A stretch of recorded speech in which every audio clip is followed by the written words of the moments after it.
I'm Manu. He is Stefan Bienkowski. And Stefan, I made it all the way to Germany just in time for the end of Bundesliga match day. Is it four? Is it already 4 games in? Five. Match day 5. Oh, wow. Five, time is flying. Yeah, back in Munich. It's Oktoberfest time.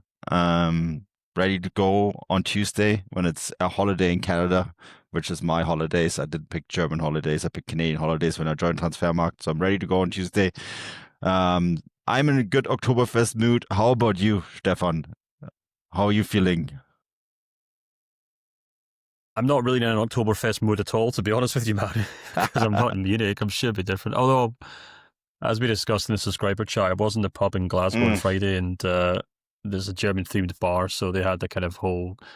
They had a Oktoberfest theme to it, but as you pointed out, the beer that I got, which was like the one they were pushing, Manu and Stefan, isn't technically an Oktoberfest beer, which is still delicious actually. And it's the only time I think I've had Manu and Stefan lager in the UK. It's always the wheat beer that they sell, which is quite nice. But yeah, it's sacrilege, shall we say, false advertising. They're the oldest still existing brewery in the world. I think they can do whatever they want. So it's actually in Freising. It's where the airport is. It's a monastery.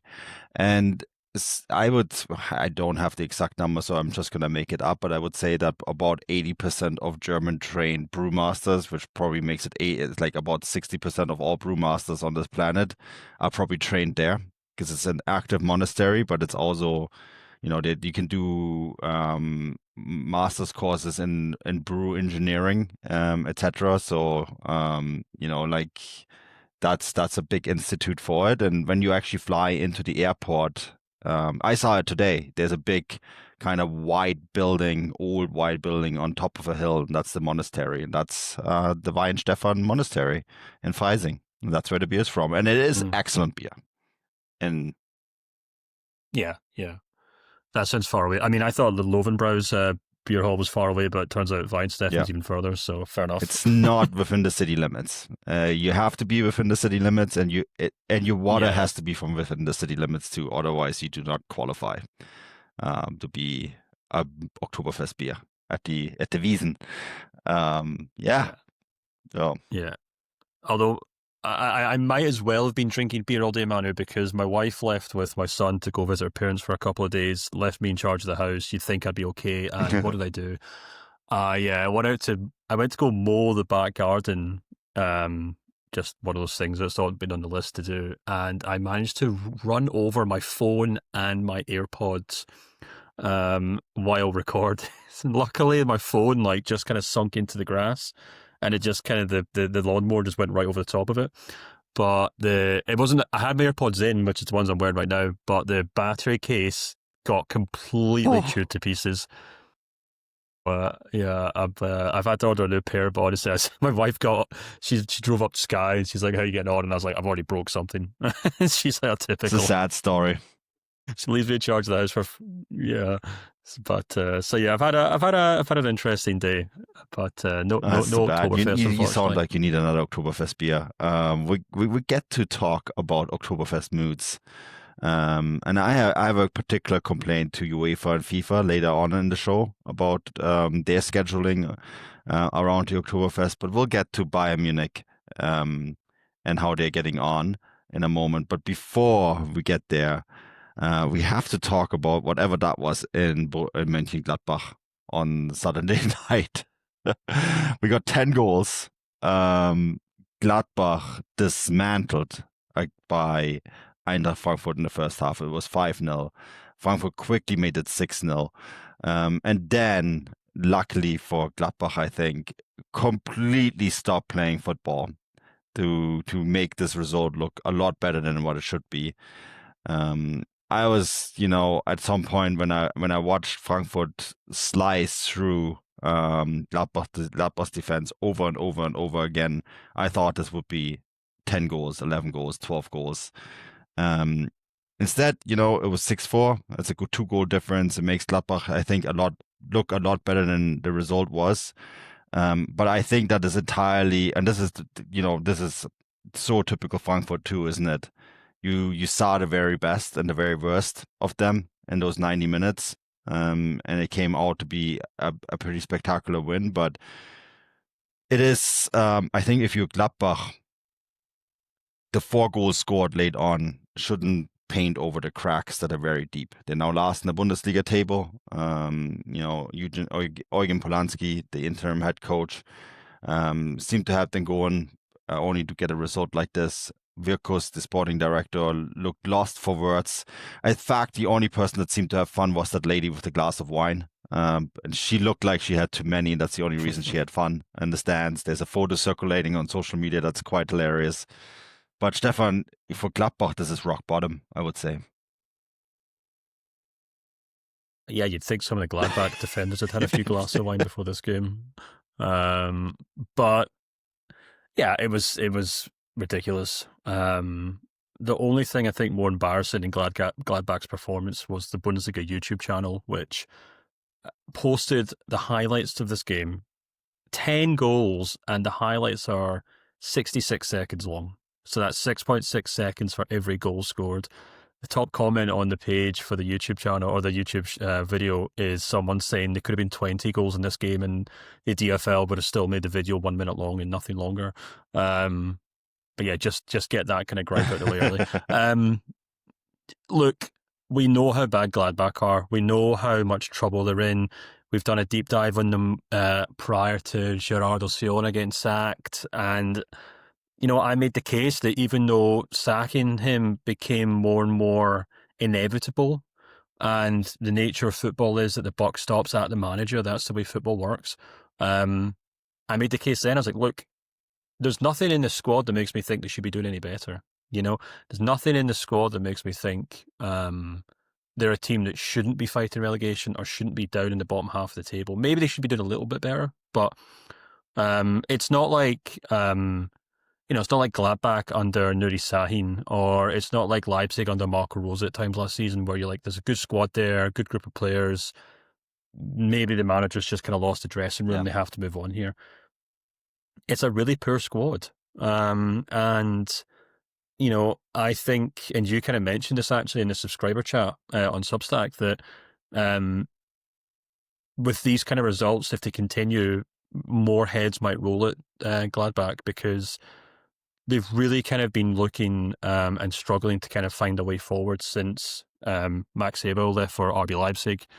And, the people that have came in, Virkus, if I'm not mistaken. Yeah, that's I'm trying to remember how to pronounce his name. Hasn't really done it. And, like I said, we did a deep dive on it a few weeks ago. You can go back and find that, I'm sure, where we talked about their transfer strategy and the money they'd spent or haven't spent, the sheer quality of players that they've sold over the last 4 or 5 years. You could put together a compelling starting 11 of players that Gladbach have sold in the last 4 or 5 seasons, and that team would be a top 6 team. And they just have not made any real attempts to replace it. They've picked up a lot of players from the second division, a lot of players from teams that got relegated. Some of them have done quite well, I'll say. Tim Gleinstein's a good example, but he's an exception to the rule, really, it would seem.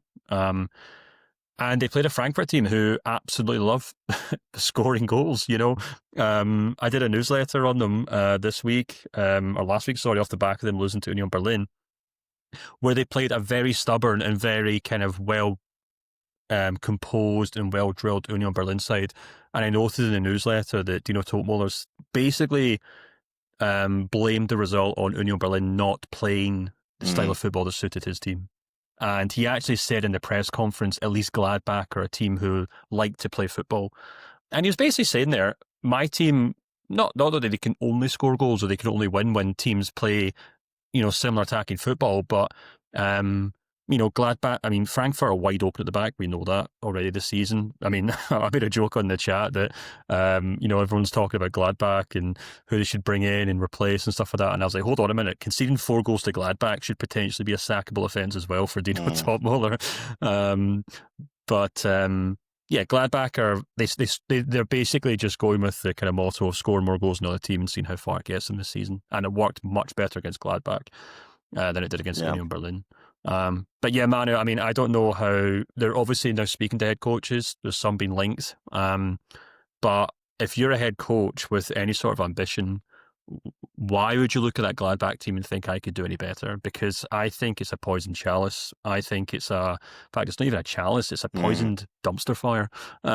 It's not a very appealing job. It's a club that could very, very easily get relegated this season. And I mean, someone will take the job because that's football, but I don't. And it's only 18 jobs like that in Germany, right? So, and once you went, there's always someone who's willing to take a risk, and a job in the Bundesliga is still a job in the Bundesliga. But yeah, I thought there was some really interesting post-match comments by Joe Scully. We will cut right to the chase, and I'm paraphrasing here. He said too many players have too big egos. Kind of said, that too many players think that they're better than the level that they really are. Said that players are not doing their job defending.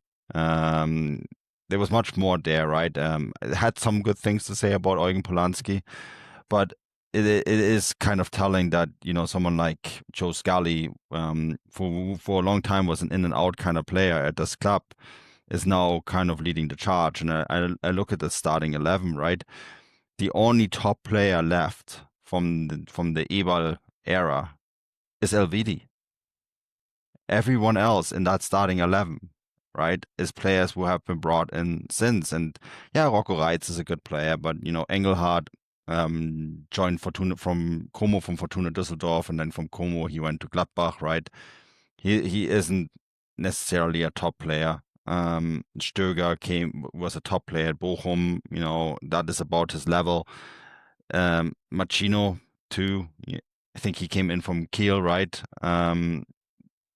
This is all, you look at these kind of profiles and you just wonder if there is enough potential there, and what it would take to essentially get this team to survive in the Bundesliga, because this is essentially what this is very quickly becoming about. It's becoming about Bundesliga survival, isn't it?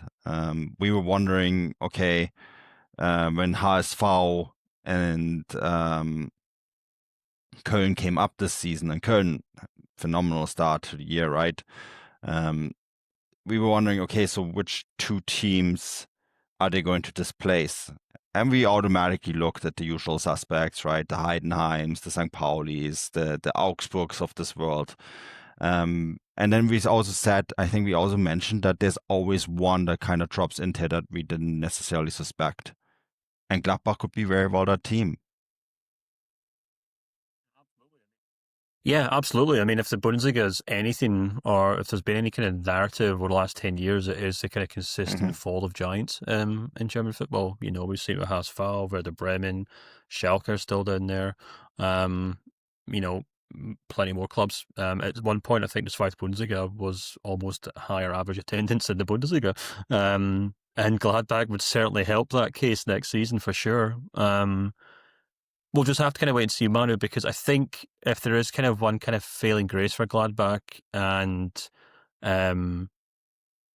it really is kind of like scraping the barrel at that point. But there's also a lot of teams that have been absolutely crap in these first 5 games. There's a lot of teams at the bottom of the table there who, and I don't just mean like the usual hitters. In fact, quite the opposite, because the promoted teams are actually doing a bit better. But Heidenheim, I know they got a result this weekend, but that's their first win of the season. Augsburg, who we'll come on to talk about, 3 points. Bremen haven't been great at all, despite fits and bursts of good form. Mainz pulled apart by Dortmund, which we'll also come on to talk about. So, if it takes them a couple of weeks to get someone sorted, and Gladbach are still sitting bottom of the table, there's still so much football to play, obviously, but there's so many teams around them that are also doing pretty terribly. And we've seen this from time to time, even like a lot of the promoted clubs, who are proper minnows, can really struggle in the first half of the season, and then they get to like January, they kind of turn a bit of form on, and suddenly it's like, oh, well, actually, they might be able to pull it back. Now, I don't want to say Gladbach on that level, but the point I'm making is that because the Bundesliga typically leaves a lot of room to kind of move into the bottom half of the table, and Gladbach might have that to play to their advantage. But it's a break right now, that's for sure. It's not a good situation to be in. You mentioned one of the other clubs, Mainz, 4 points from just the 5 games, right? not a great result against Dortmund. Having said that, Dortmund, the kits aside that are very controversial and very colorful, people seem to. What did we describe them as? It's a great description. I kind of think it's fun. I can see why people don't like them. I'm not going to go here and say that they're the greatest thing ever, but I do sense that some kit makers have at least found some sort of sense of creativity. They're not as great as the home kit, which I think is like a true homage to the early 1990s. And I think this kit with the red Vodafone is also a compromise to the sponsor, right? Because the Vodafone is black on the main kit, but it's red on this, which of course makes it look even more hilarious than it already is. I kind of like it. I understand why people don't like it. It is something different, and it isn't something different as in, oh, let's let like a 4-year-old fan design our next home jersey, which is what Dortmund and Puma have done in the past as well. But it is actually something that kind of brings back up memories of the 90s. Having said that, that is the most colorful thing that Dortmund presented on this match day. We talked about this last week. If you are looking for spectacle a la club football at the Signal Iduna Park or wherever Dortmund is going to go, I don't think you're going to get it, but you are going to get results, positive results for Dortmund. And this was just another example. They're almost like this machine that are just like 1-0s, 2-0s, okay, the occasional 4-4 in Turin, but it just feels very mechanical and very programmatic at this point, the style of football that Dortmund are playing, and I think that suits Niko Kovac just fine. Yeah, it's his kind of main style of football, isn't it? I was just going to quickly check and see how many points he picked up in 2025, but while I do that, I actually found their performance quite impressive in this game. They were perhaps a little bit lucky in the sense that first goal comes about from Mainz hitting the post. And then Dortmund literally run up the park and score an exquisite counter-attack. Great play by Maximilian Bayer, Adeyemi and Julian Brandt. And then Adeyemi scores another great goal to make it 2-0. And, this is a game where... oh god, this you can tell it's a Sunday night. Where who am I thinking of? The striker.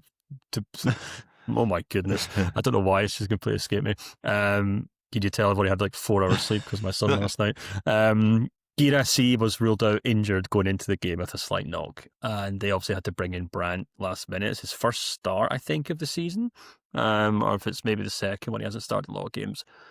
And it worked quite well, I thought, without Guirassy in that team. And I must say, I think, although he's scored goals, I think he's maybe looked a little bit off it this season. He's sometimes played well, sometimes not kind of hitting all cylinders or firing all cylinders by any means.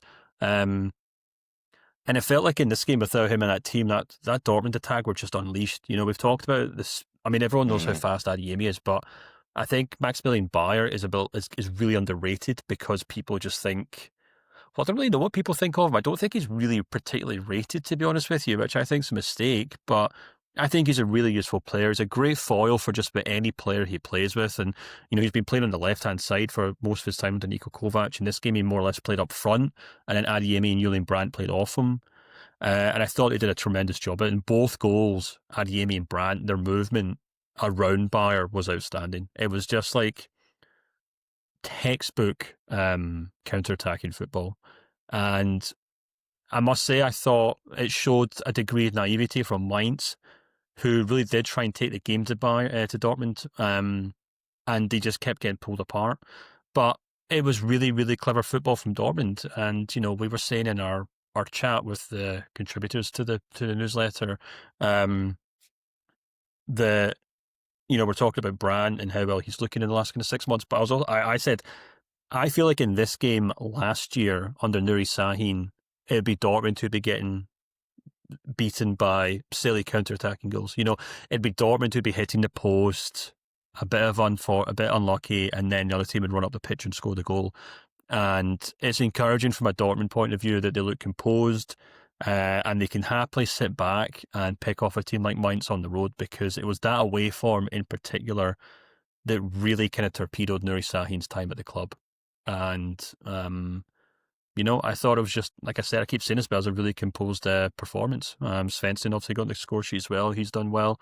I think it's a really smart system, man. I mean, we've talked about it in the last kind of couple of weeks. I don't want to kind of repeat myself, but I am consistently kind of watching Dortmund now and thinking everyone knows what they're doing on the pitch. The tactics work. Everyone's working for the head coach. The players are all playing as well as they should do. So, he's getting the best of all these players, but also he has so many options off the bench. In this game, Guirassy out injured, so Brandt comes in. Brandt was last season and at least season prior up to that, he was Dortmund's main star. Now he's a super sub, and he seems actually quite content with it. But, Kovac can also bring guys like Ryerson off the bench, Chukwuemeka, who's obviously making a slow return, Jude Bellingham, even saw Silva get some game time as well. So there's strength and depth there, and there's definitely a growing confidence, I think, Manu, with this team, because they're picking up results, because they're picking up momentum. I just checked there in terms of points won in 2025, they're second in the Bundesliga behind Bayern by 6 points. So, they're not scoring 4 or 5 goals a game. They're not breaking goal scoring records like the team in Munich, but they're kind of quietly and confidently picking up results and picking up points. And just finally, I wanted to add one more thing, because I thought it was a really interesting interview I read the other day of Nico Schlotterbeck, and he said, we want to win things. We want to win titles. We're not just here to qualify for the Champions League every year. And I thought that was quite an interesting thing for someone from Dortmund to say, because you don't hear it a lot from the hierarchy, especially when you interview them. And you and I have sat in boardrooms chatting to these guys routinely. And, at AGMs or whatever, it's always, it's not Dortmund's role to be the challengers. It's not our role to be the title contenders. But you got Nico Schlotterbeck coming and saying, no, we want to win things. We haven't won a league, haven't won a title since, I think, 2021, he said, was the Pokal. So, it's just encouraging. It's encouraging to see Dortmund with a bit of swagger in this. Yeah, and Maxi Bayer said something similar too, right? And then Niko Kovac kind of whistled him back. But I think that there is a little bit of a mission statement here by this Dortmund squad. Brandt with that assist, the pass that slices through the box and finds Svensson to make it 1-0.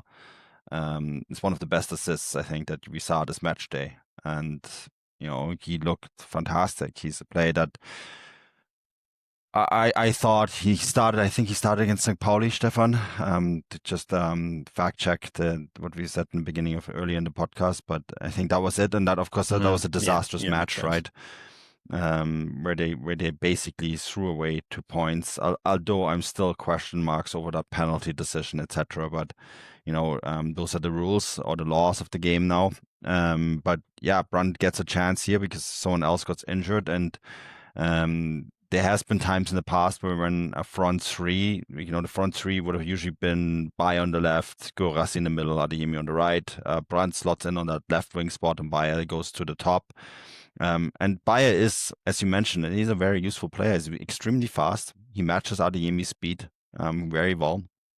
At times the two are so quick that they get ahead of the ball, right? And so it's almost like you're trying to tame them into being tactical, more aware of their surroundings. But I think that Brandt did a really good job coming in and sort of making sure that front three still worked on short notice, right? But it's the guys behind him too. Nemcha has been a very steady force in that midfield. Sabitzer is playing some of his best football in a long time. I mean, Svensson, what a fantastic signing he's been, right? They picked him up for next to nothing from Denmark. He has been a really good signing. And Schlotterbeck being back in this team is huge too, right? So it's just clicking. It's like just clicking very well for them. And I think, you pair that, or you go the opposite is with Mainz and what's going on there right now. I think losing Johnny Burkhardt to Eintracht Frankfurt, here, the rivals, that was a big loss. And this game too, Zentner comes out, right, and he gets a red card for taking out Karim Adeyemi, which I said that's a clear Doxo decision. He prevents what I think would have been a goal. And so, then you're undermanned, and at that stage, there's not much you can do about it. I think they're going to be very calm in Mainz. They have a really good head coach. They understand their place in the pecking order. Bo Henriksen, of course, will have to soon navigate the Conference League as well. But this is a club that we're probably going to see take a step back a little bit this season. So yeah, it's a kind of like a funny place for them to be in. Talking a little bit about Mainz and why they are down there. All right, let's move on to Bayern Bremen. Harry Kane, he gets his record, fastest player to reach 100 goals. I have to say in the modern era, because I did a big piece on this for Transfermarkt, and it turns out a bunch of guys in the 30s, 40s, and 50s in Spain got to 100 goals faster than Harry Kane did. And there was a couple guys in France as well in the 30s, right? Having said that, we're not actually 100% sure whether all competitive games are accounted for those. So, let's say it's the modern era. He beat the record by Erling Haaland and Cristiano Ronaldo. They both did it in 100 goals in 105, right? He did it in 104. Just remarkable. Scores his 18th penalty in a row. Didn't get a hat trick this time, but he is just scoring for fun. And there was some really interesting comments by him post-match too about his future. And there has been some noise coming out of England, and he went very much out of his way burying most of these rumors that he was heading back to the United Kingdom anytime soon. In fact, there is now noise about a contract renewal even with Harry Kane, which is an interesting thing. I think his state of mind, I think he's playing for a club that is very much built around him, where he is taking over a leadership mantle. Is being pushed into a leadership situation, especially with Thomas Müller gone. And I think he enjoys it. He enjoys playing for one of the biggest clubs in Europe and being a leading voice in a very similar way than he was at Tottenham.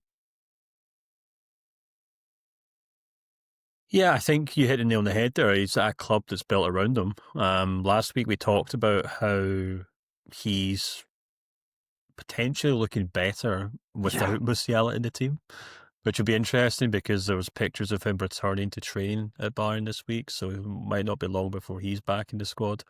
But, the general idea was that he's taken on a more kind of leadership role and a more active role on the pitch. He's kind of filled in.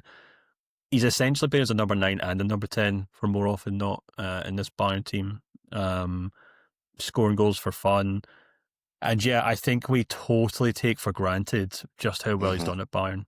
You look at it kind of, I remember when he first joined Bayern, I was quite surprised that the club spending that amount of money on a player of his age and thinking, well, they're only going to get 2 or 3 good years out of him before he maybe starts to look his age and gets a bit older. But then if you look at the market and how it's kind of exploded since then, and I saw a really interesting video of Jimmy Floyd Hasselbank, the former Chelsea striker, and he was being asked about basically all the strikers in the Premier League and asked how many of them are, or not even the Premier League, just kind of famous strikers, and how many of them are world class. And he's like, Alexander Isak, not world class. Nicholas Jackson, not world class. And he was just going through them all. We got to Harry Kane. He's like, yeah, world class. And there's one other player, I can't remember who it was that he mentioned. It better be Lewandowski.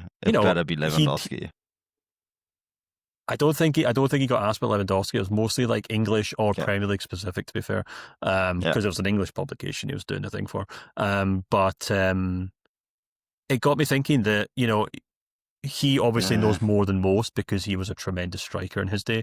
But I think there's definitely something to be said that the kind of inflation around strikers in the last 4 or 5 years has been insane. And, without trying to kind of turn a positive into a negative at Bayern here. I think Nicholas Jackson's a perfect example of that. Now, that's got nothing to do with Bayern, and maybe he could turn into a great player for Bayern. They might choose to buy him. He could go on to be a great player. But the amount of money that Chelsea spent on him when he was completely unproven, and the whole fiasco he's gone through at Chelsea since then, and there's a dozen players like that in the Premier League and in Spain. And, we've seen plenty of them leave the Bundesliga, and we've said ourselves, like Benjamin Sesko, for example, although he got a goal again for Man United this weekend, I watched him and I thought he looked completely lost on the pitch. He looked like a kid who's still learning his trade, but he's already had a transfer fee that is going to define his career one way or another. And it doesn't really feel very fair. But the point I'm trying to make here, trying to get back to it, is in hindsight, the money Bayern spent on Harry Kane is an absolute steal. It's an absolute bargain, because if you look at the way that market for strikers has exploded since then, to get a player who'll guarantee you goals, and not just guarantee you goals, but you got to remember the context of how he stepped into that Bayern team. He stepped in to replace arguably the greatest striker of his generation in Robert Lewandowski. I know obviously Messi and Ronaldo are known as better players in that generation, but in terms of an actual striker, if you don't want to count Ronaldo and Messi as strikers, at least for most of their career, I think Lewandowski arguably is the best striker of his generation. Arguably, he is the best goal scorer in Bayern history. So, I mean, to come in and step into his shoes and just hit the ground running, never look back, and just kind of get better and better is honestly remarkable. And I know he scored a lot of penalties, and I know I make fun of him for it, but he also scores a lot of great goals as well. And I think a cynic like myself might point to some of the defending we saw against Werder Bremen in that game, particularly the first goal where Michael Olise could have set up a picnic on the edge of that Bremen box before putting that cross in, and no one would have came to stop him. And seriously question some of the quality of the teams in the league this season, to be perfectly honest with you. However, he's shown it in the Champions League. He's shown it in the big games as well to an extent.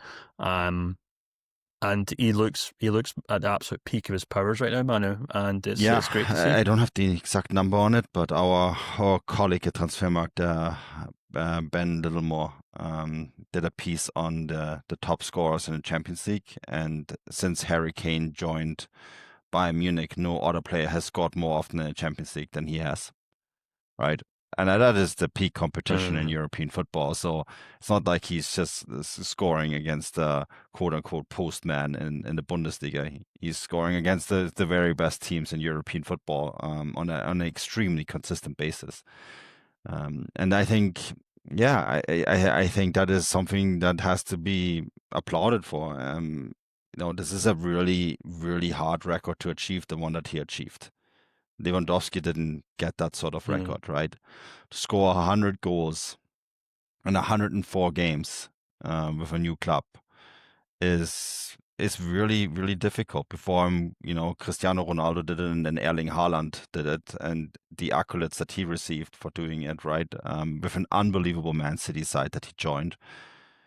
That speaks for itself. And I think that the other thing that I find really impressive about this story is how he is really taking the being at Bayern and in Munich and the city, and taking over a more important role at the club quite serious. There's other players at the club that have an ever increasing role that do not stop and speak to the media after every game. He stops and speaks to the media after every single game. He understands that with Thomas Müller gone, there is a big void there. Someone has to be the voice of the club, and he does it. No question asked. He will stop and he will talk to the media. He will be professional about it, right? He will also speak about topics that are difficult to speak about, like ahead of the season when I asked him about the squad size. No problem answering that at all, right? And I think that is something that he's definitely taking on a bigger responsibility this year. And he's taking on the bigger responsibility while still scoring like clockwork. And I think that is very impressive. And I think to your comments about strikers, it is kind of mind-boggling the way transfer fees have gone in that regard, right? That getting a true scorer, and I think this is the hunt for it. So many clubs are looking for one that can just guarantee you goals. But I remember when Juventus spent close to 100 million euros, so I think it was 100 million euros for Gonzalo Higuain, and this is a few years ago now, right? 6, 7, 8 years now. And then they did it again for Vlahovic, and then the whole thing about Victor Osimhen, and this search for a true number 9 and how hard it is to get one, when there really is only, if I think about true world-class number 9s that are standing above and beyond everyone else, I can really only think of 3. That is Harry Kane, Robert Lewandowski, and Erling Haaland. Yeah. Do you know, I was just looking up actually the most expensive strikers of all time on this tremendous website called Transfermarkt. You should really go check it out. Almost like we work for them. In the same year, in the same season that Bayern bought Harry Kane for 95 million euros, PSG spent 95 million euros on Randall Cole Mullany. And Liverpool obviously spent 95 million euros on Hugo Ekitike this summer. You could argue whether he's the complete striker as well. Alexander Isaac obviously went for 145 million euros. Just the season before Harry Kane, Liverpool spent 85 million euros on Darwin Núñez. Man United spent 78 million euros this summer that Kane moved to Bayern on Rasmus Højlund. Al Nassr spent 77 million euros on John Duran, which didn't work out either.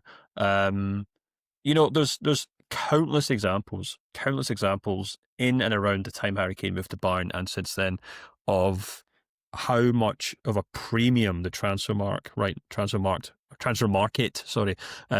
puts on strikers right now, and it's more often than not completely unjustified. But certainly in the case of Bayern Munich, I doubt there's anyone at the club who's now regretting paying what they paid for Harry Kane, and that's a huge testament to his performances. No, absolutely, and I think the Premier League have some bad news for Premier League clubs that are hoping he's coming back. I don't think he's coming back anytime soon. No, but I gotta be honest, Manu. I really question these transfer rumors. To be honest with you, like having just praised Harry Kane and said, "Wow, look how amazing he is."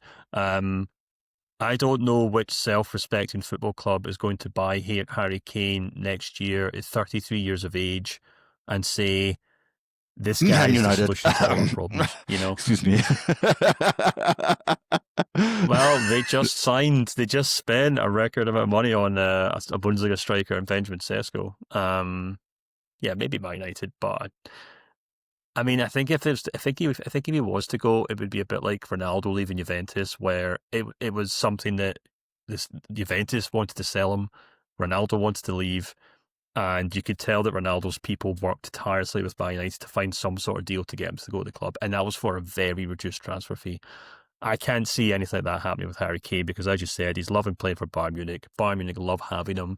And I can't imagine there'll be any situation where they're in a rush to sell him to another club. But crazier things have happened. But for now, Manu, I think he seems very, very happy. In Munich. I think someone who's maybe not so happy right now is a former Bayern Munich striker, Sandro Wagner. Oh, good segue. Sandro, I suspect, is maybe even a neighbor of Harry Kane in Munich, Grünwald.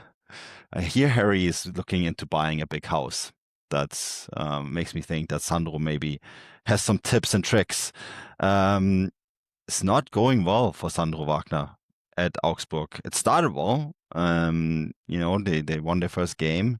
Since then, it's been a struggle. Great performance against Bayern Munich. They lost that game, though, right? And other than that, it's just been defeat after defeat after defeat. They are 16th in the Bundesliga standings with just 3 points. They lost to Heidenheim on the weekend, who record their first win. Geographically, a little bit of a derby. These two places are very close to one another. There was a lot of hype around Sandro Wagner, which maybe this part of the Gegenpressing podcast contributed a little bit to. I might take some of the blame, but I do think there's a lot of the stories that came out about Sandro Wagner and his coaching abilities and the work he's done with Unterhaching and the youth teams and DFB. I do think there's also another part that is true. A lot of the best managers and decision makers usually have to fail once spectacularly before getting a second chance and gaining success. I do wonder if I know you probably have quite a lot to say about this, and I'm not suggesting Sandro Wagner is going to get fired on Monday morning or whatever. I think they're going to give this project a little bit more time.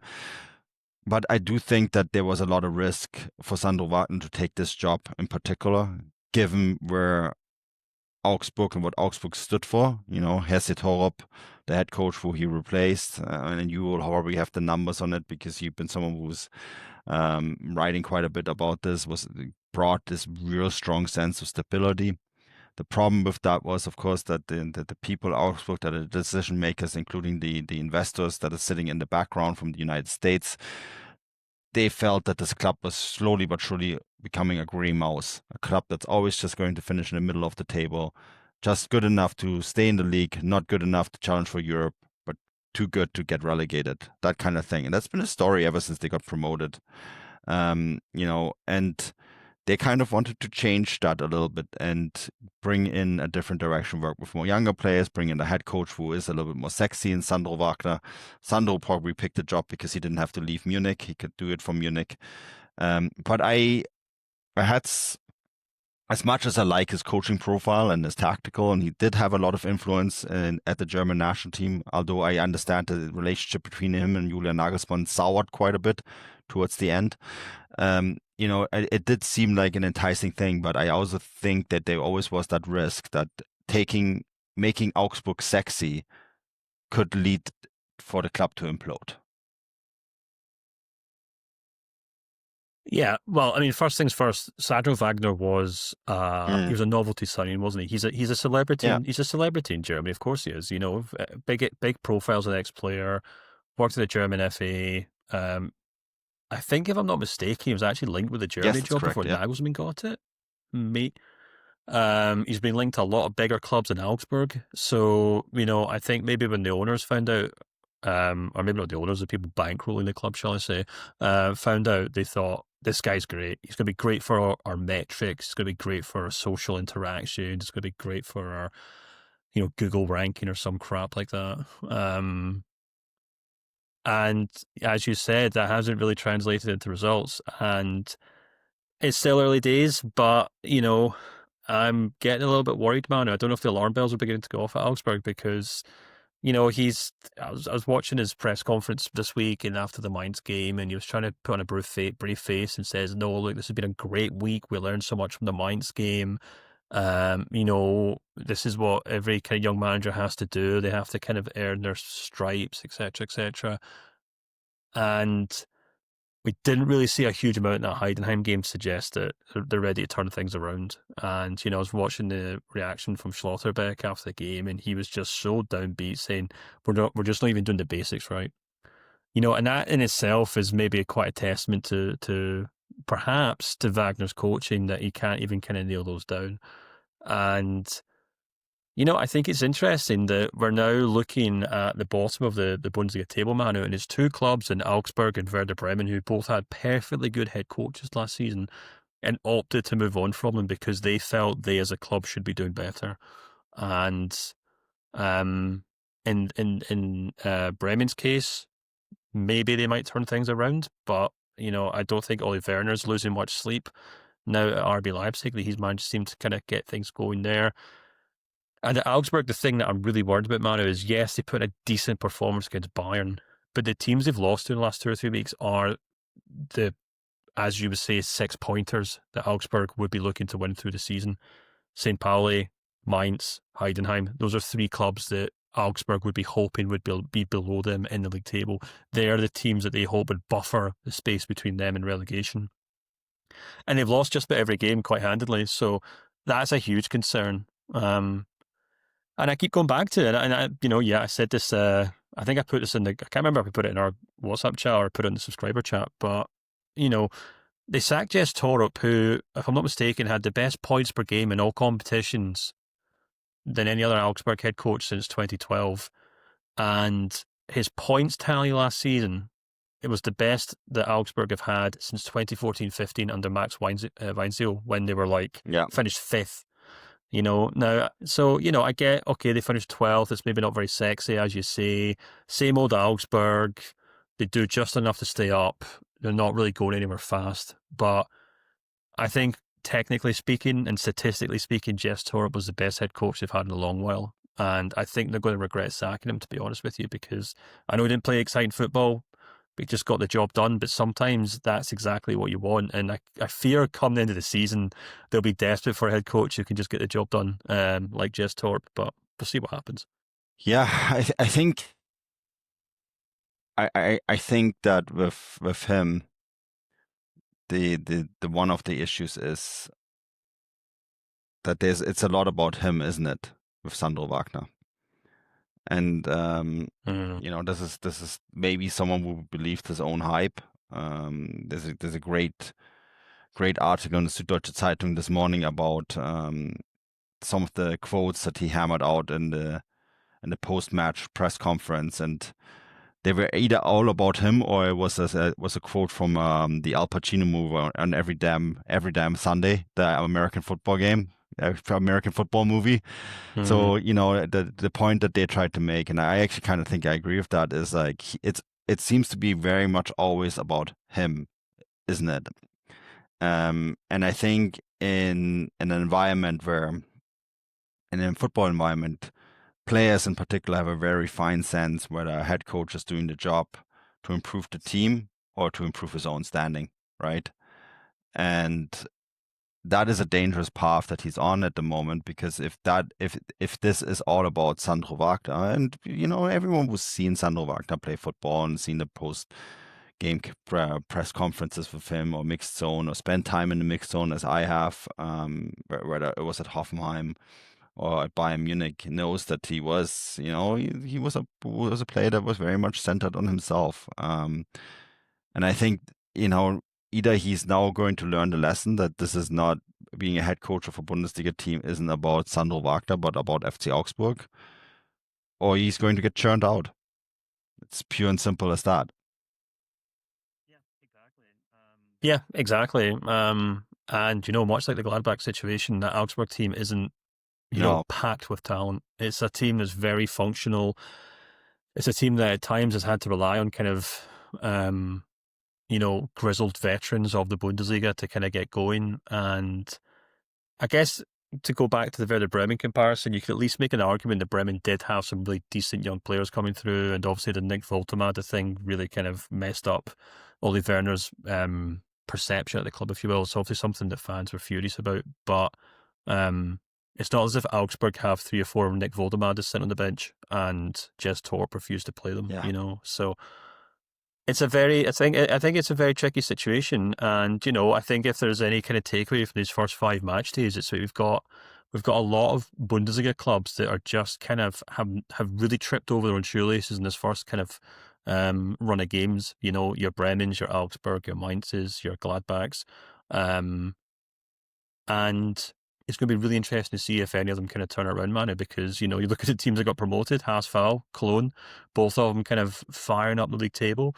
So that means that we're going to see some, clubs that we've been used to in recent years in the top flight get relegated. Yeah. And maybe, this project in Augsburg is going to be, it's not going to be successful, and this is finally it for them. It was really interesting. My final thoughts on this too. There was a lot of clubs that were linked to Sandro Wagner this summer, right? Augsburg obviously got him in the end, and they were heavily linked towards the end as well. But Hoffenheim, they had to go out and release a statement that they were going to keep Ilsner in the job, right? Leverkusen at one point were linked. Leipzig were very heavily linked to him. And Leverkusen and Leipzig went two very different directions. And Leverkusen actually hired a coach who spectacularly failed in the past, and now seems like a really perfect candidate. But the point I was making, and I think there's a really interesting parallel here to Ilsner, who's very similar to Sandro Wagner, and I like to make fun of his magic drink that he likes to make, where he throws in a dildo and all that sort of stuff. But as crazy as he is, it's about the team, isn't it? Yeah, exactly. Yeah. So, I mean, I don't know. I mean, there's an argument, I suppose, you made that these kind of Red Bull head coaches aren't exactly worth their weight in salt, like they perhaps were once upon a time. I think Wagner's a no, he's Red actually Bull head coach, completely left field Bayern and Unterhaching. So yeah. So I think there's a lot of Julian Nagelsmann in Sandro Wagner, and I do think that fundamentally he has shown that he can work very well as a head coach. But like Julian Nagelsmann, Julian has this hat in the past. He tripped over it at Bayern, didn't he? That he oftentimes made it about himself rather than the team, and he's getting better. He's getting more mature, but that is something that he's been criticized, and I think that that's probably actually, I know that's why they clashed. This is because they're two personalities that are very focused on themselves. Rather than sometimes the team. And it is something that still hurts Nagelsmann's at time too. So I think there is fundamentally still a good coach there. It's just someone that needs to work on the personality traits to actually make it happen. Right? Yeah, absolutely. I mean, I guess the difference is with Nagelsmann is that Nagelsmann had no profile. Exactly. He was a nobody when he started off, and he was able to fly under the radar and then kind of do the hard yards, learn his trade, and then eventually kind of rose to the top. Everyone's watching Sandro Wagner. Everyone's paying attention to things he says. As you said, every press conference is about him. So he's coming out from a completely different, or the complete opposite point of view, I suppose. But yeah, we'll see what happens, man. He's definitely, it's definitely about him now. So we'll see. Yeah, absolutely. All right, guys. We'll be back later this week with Champions League podcast and a bonus show. And so keep your eyes open for that. We have games on Tuesday and Wednesday. I'm going to wrap up the German teams on Wednesday and then see what else shakes loose later the week. So until then, everyone, auf Wiedersehen.